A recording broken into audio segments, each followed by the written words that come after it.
Hi, my name is attorney Walter Rudolph Hnot III. I'm with Disability Resolution PA, and what we're going to be doing is we're going to be going through the top 10 lies that people tell themselves about Social Security disability benefits. Let's go ahead and begin. Number 1 of 10.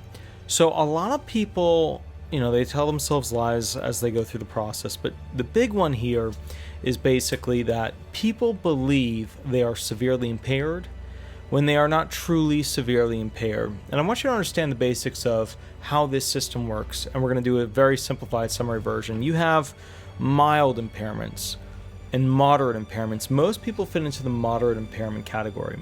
Then you have severe impairments, and then you have extreme impairments. And just to give you an understanding of how this actually works, not to use a lot of SSA lingo because you won't understand it, the bottom line is that extreme impairments are like you can't function at all. Right? You can't do a certain particular thing. You can't do, remembering, focusing. You can't do lifting, bending, crouching. You just can't do it. All right? Severe. Severe, so you understand what severe is. It's so limiting that, for example, let me give you the physical severe, because it was sometimes when I do mental impairments like anxiety, depression, panic attacks, stuff like that, when I do those, people have a hard time understanding okay, what is severe? Or, I might find it. Let me give you a physical one. So an amputee, what they're looking for severe is where you have both of your ankles and down missing.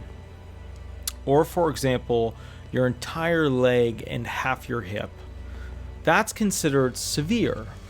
That's pretty darn severe. Now, that's a listing, and that's up there. And that's for one impairment to get you over that hump of being found disabled. A lot of you guys use what's called vocational allowance at the ALJ level, which allows you to use multiple impairments, which ultimately equates to basically you being unable to work, ergo you can't, earn a wage, and therefore you're found disabled.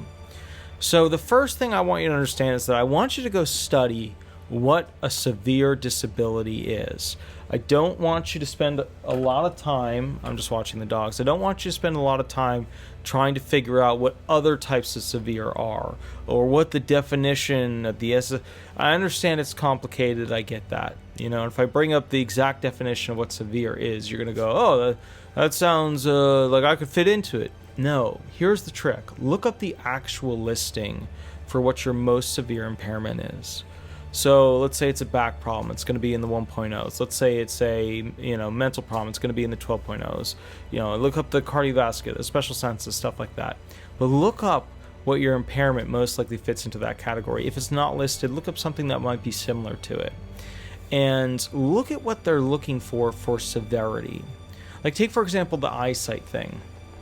They expect that in order for you to be found disabled, you're either completely blind, or one eye is blind and the other eye, best thing it can do, and we're not talking about visual acuity when it comes to, out here or up here, but we're just talking about ability to see.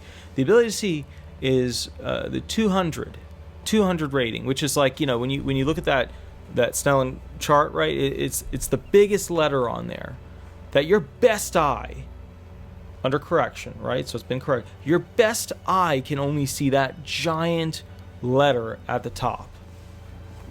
Most people can see 20/20, some even a little bit better, things like that.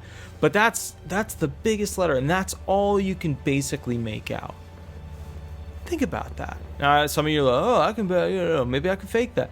I'm not getting into that whole game here, but just to start wrapping your mind around what severe really is, without using all the SSA terminology. It's not just, I have fibromyalgia, I think I'm pretty bad. You fibro guys, I love you to death. I've won a lot of fibro claims. I've lost quite a few too, because medically it is extremely difficult to prove how severe your impairments actually are when it comes to fibromyalgia. And I don't mean to be mean to the fibros. I love you guys. I've won a lot of claims with fibros. But, you know what I mean? Just realize that's one of the tougher claims to prove, because y'all can fake a lot of it. You can. Oh, I'm not faking it. I know. I get it. But we're talking about those things that you lie to yourself about.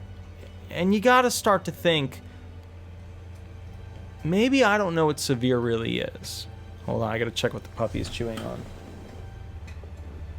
Sweetie, no. No.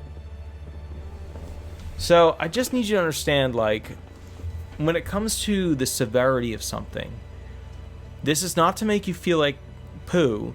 This is to make you start to realize, maybe I should go look at this. Maybe I should start to think, am I actually this severe? What are my benchmarks? And your benchmarks should be your listings. The 14 categories for an adult, 15 categories for a child, right? They should be basically your fundamental starting point for, am I this bad? Am I close to being this bad? Because if you're close to being this bad and you have other impairments, you might be able to get through. You know, you're moderate to severe, and then you add the other ones, and it works out. But remember, disability benefits requires that at least one impairment be severe, meet, equal, or exceed a listing, have medical equivalency to the severity of that impairment, right? That's what the Supreme Court said. Or potentially be extreme. But here's the thing, and I want to share this with you. She's still chewing it. Sweetie! No. I want to share this with you really quick. I got a puppy a couple of weeks ago, and she's in the chewing stage, the teething stage. I want to share with you something about this situation that you need to understand when it comes to this whole severe thing. Some of you guys, the fastest I've ever done was 48 hours. I got somebody found disabled in 48 hours. Some of you guys think that that's incredible and amazing. That's super wonderful. That is the worst curse you could ever receive as news. And I know you're sitting there going, what do you mean? I was found disabled super fast. I'm going to get paid super fast. If you're found disabled in like a week, like 2 weeks, anything like that, okay, it is a curse. Because most likely you fit into what's called a compassion allowance listing. And those are the people that usually die within 6 months. Or, for example, they are so unable to function that they have to have a caretaker most of the time just take care of them. Not exactly something you really wanted to look forward to, right? So this is my first video of the 10 lies that people tell themselves. Keep in mind, it's around 1 a.m. on a Sunday night. I have to wake up at 6 a.m. tomorrow for the office. So I understand I'm going a little bit slower than I normally do. I hope this speed kind of works for you guys. Because I know sometimes I talk too quickly and people bitch about it, and I understand and I get it. If you do have any questions, you want the most up-to-date information or something like that, shoot me an email or give me a call. Remember, on Thursday nights, 8 to 10 p.m., every Thursday, Eastern Standard Time, I go live and I answer questions and I run hearing questions with you guys. Also, please show support. The website's not up yet, but it's starting to begin, for spaceconstitution.com. That's where I'm starting the first online open source constitution. You can make the constitution whatever you want for future space-based generations. And this is basically our shot as anybody, human race in total, not governments, anybody, human race in total. People, the people, by the people, can create the first space constitution. And that's got to be in stages, you know what I mean? It's got to be one of those situations where, you know, it's we have 50 people, you have the first space child, you know, and then you get more freedoms and more freedoms and more freedoms as the thing goes on. All right.